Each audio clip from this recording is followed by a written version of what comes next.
네, 생활에 필요한 법률 상식을 판결을 통해 알아보는 법률 톡톡 시간입니다. 네, 오늘 다룰 사건 화면으로 보시죠. 서울 강남의 한 은행에서 한바탕 소란이 벌어졌습니다. 한 고객이 은행 직원을 향해 무리한 요구를 하고 일할 때는 웃으라며 회방을 요한합니다. 5천만 원을 인출하며 은행 직원에게 직접 세워달라고 반복적으로 요구하는 등 이른바 갑질은 계속됐습니다. 급기야 은행 직원이 항의하자 직원들이 자신을 위협한다며 경찰에 거짓 신고까지 했는데요. 경찰로 넘겨진 이 갑질 고객에게 어떤 처벌이 내려졌을까요?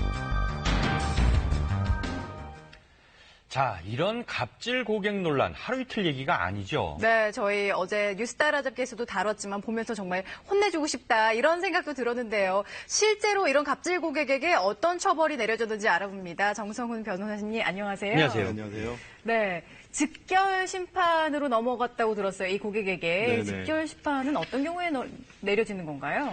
이 직결 심판이라는 네. 그 말에서도 좀 알 수 있는 것처럼 네. 좀 신속하고 간단한 절차가 필요한 경우에 하는 형사재판이라고 보시면 될 것 같은데요. 이 범죄 자체는 명백해 보이는데 사안이 좀 경미해서 일반적인 형사소송 절차보다는 간단하고 신속한 절차를 통해서 경미한 형을 선고하는 그런 재판을 말을 합니다. 이런 직결 심판 대상이 되는 사건은 20만 원 이하의 벌금, 구류, 과료에 처할 경미한 사건들인데요. 그렇다고 해서 뭐 사건 종류 자체에 어떤 제한이 있는 건 아니고요. 고소, 고발 사건은 물론이고 경범죄 처벌법 위반 사건이나 뭐 교통사고와 같은 도로교통법 위반 사건, 이외에도 형사범죄나 행정범죄 사건도 신속하고 경미하게 좀 처벌할 필요가 있는 경우에는 직결 심판이 대상이 될 수 있습니다. 일반적인 형사소송 절차는 검사가 기소를 하면 이제 진행이 되는데 반면에 직결 심판 절차는 관할 경찰서장의 청구에 의해서 개시가 됩니다. 이런 청구가 있으면 바로 그날 재판을 열어서 심리를 하게 되고 선고도 뭐 바로 그날 할 수도 있고 뭐 나중에 할 수도 있는데 이런 직결 심판도 피고인이 정식 재판 청구를 하지 않아서 확정이 되게 되면 일반적인 형사소송 절차에 따른 확정 판결하고 동일한 효력을 갖게 됩니다. 네. 예, 과거에는 이런 직결 심판을 하는 경우에 피의자를 경찰서에 연행한 다음에 이제 경찰서 보호실에 구금을 하고 이제 진행한 경우가 종종 있었는데 이런 인신구속은 이제 위법한 행위라서 지금은 모두 불구속 상태에서 직결 심판이 진행이 됩니다. 네. 자, 그럼 은행에서 소란을 피운 이 갑질 고객 직결 심판 결과는 어떻게 나왔습니까? 네, 지난 8일이었죠. 그 서울 서초동의 한 은행을 방문했던 30대 A씨는 자동이체 한도 문제로 항의를 하다가 남자 직원을 폭행을 했습니다. 그래서 경찰 조사까지 받은 A씨는 이제 앙심을 품고 다시 은행을 찾았는데요. 이번에는 여자 직원에게 그 서비스직인데 왜 이렇게 불친절하냐. 일할 때는 좀 웃으면서 해라라고 강요를 하면서 소란을 피웠습니다.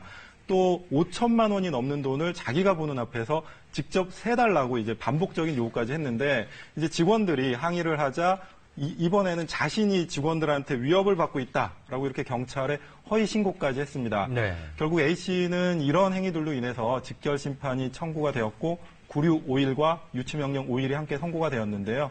직결 심판으로 구류를 선고하는 경우에 피고인이 일정한 주소가 없거나 이제 도망갈 염려가 있을 때 그럴 때는 이 5일을 초과하지 않는 범위 내에서 경찰서 유치장에 유치할 것을 명령을 할 수 있는데 네. 이 사건에서는 이런 유치 명령도 함께 한 겁니다.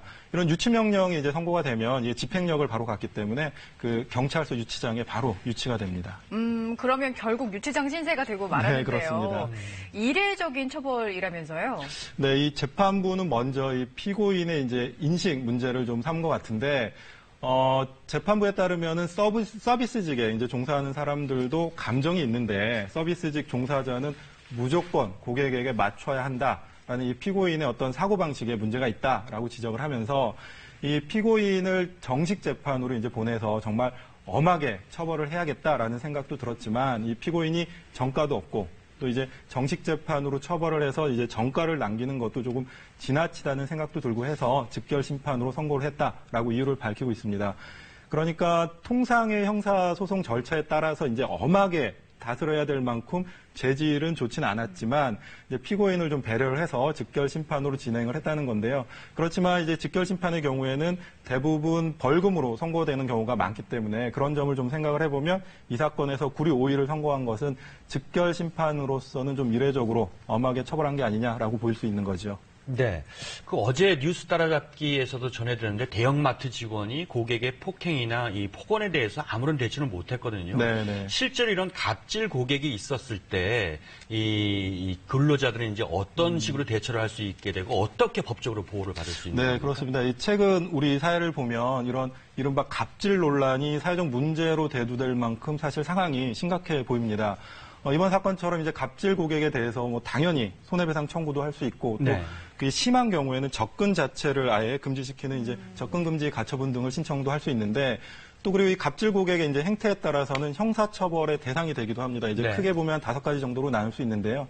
먼저 이제 가짜 피해를 만드는 유형이 있는데 예를 들면 고의로 이제 이물질을 넣거나 제품을 파손한 다음에 돈을 요구하는 이런 경우인데 뭐 당연히 사기죄로 처벌이 될 거고요. 네. 다음으로 이제 지속적으로 전화를 걸거나 아니면은 매장을 찾아와서 업무를 하지 못하도록 하는 이런 업무 방해형도 있습니다. 이 경우는 뭐 업무 방해죄에 해당이 되고 뭐 이 사건처럼 담당자에게 폭력을 가하거나 뭐 회사 물건을 파손하는 폭력형도 있는데 이 경우에는 뭐 폭행죄나 재물손괴죄 등에 해당이 됩니다. 뭐 또 한편으로는 거짓말을 퍼뜨리거나 비방을 하는 경우도 있는데요. 이런 경우에는 명예훼손죄, 뭐 신용훼손죄, 모욕죄 등으로 처벌이 될 수 있습니다. 네. 그리고 끝으로 이제 공갈 협박형도 있는데 잘못이 없거나 아니면 그 잘못이 아주 경미함에도 불구하고 원하는 만큼의 보상을 해주지 않으면 뭐 언론에 유포를 하겠다, 고소 고발을 하겠다, 뭐 재판을 하겠다라고 하면서 협박을 하는 경우가 있습니다. 네, 정성훈 변호사님 감사합니다. 네. 네, 아침 뉴스 타임 마치겠습니다. 시청해주신 여러분 고맙습니다.